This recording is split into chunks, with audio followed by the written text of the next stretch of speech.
बोलिए गायत्री माता की जय। आइए गीता चिंतन में आज हम अध्याय 8 श्लोक नंबर 20 और 21 का चिंतन करते हैं, जिसमें भगवान कहते हैं, अव्यक्तो अक्षर इत्युक्तमाहुः परमां गतिं यं प्राप्ना निवर्तन्ते तद्धाम परमं मम पुरुषः स परः पार्थ भक्त्या लभ्यस्तनन्यया यस्यान्तः स्थानि भूतानि येन सर्वमिदं ततम्।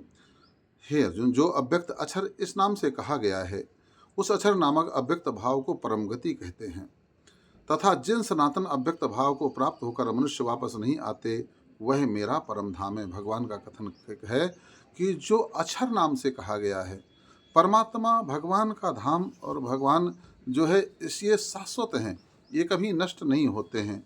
और जो जितना जो कुछ भी बनाया जाता है भगवान के द्वारा, वो भगवान की प्रकृति है, और उस प्रकृति का जो है बनती है और बिगड़ती है, बनना बिगड़ना सब ये क्रम चलता रहता है। मगर अक्षर तत्व जो है वो परमात्मा है, वो भगवान कृष्ण है, वो माँ गायत्री है, ये कभी नष्ट होते नहीं हैं। ये वो उसी को परम धाम कहा गया है। और हे पार्थ, जिस परमात्मा के अंतर्गत सर्वभूत है और जिस सच्चिदानंद घन परमात्मा से यह समस्त जगत परिपूर्ण है, वह सनातन अव्यक्त परम पुरुष तो अनन्य भक्ति भाव से ही प्राप्त होता है, जिसके बस में सारी सृष्टि बनी हुई है, जिसने सारी सृष्टि का निर्माण किया, जिसने सारी सृष्टि को की रचना की है। तो सृष्टि को तो आप जो है नेत्रों से देख लेते हैं, सुन लेते हैं, इंद्रियों से आप समझ सकते हैं, मगर वो जो अक्षर तत्व है, जो नित्य तत्व है, जो सत्य तत्व है, जो परमात्म तत्व है, वह ऐसे समझ में नहीं आता।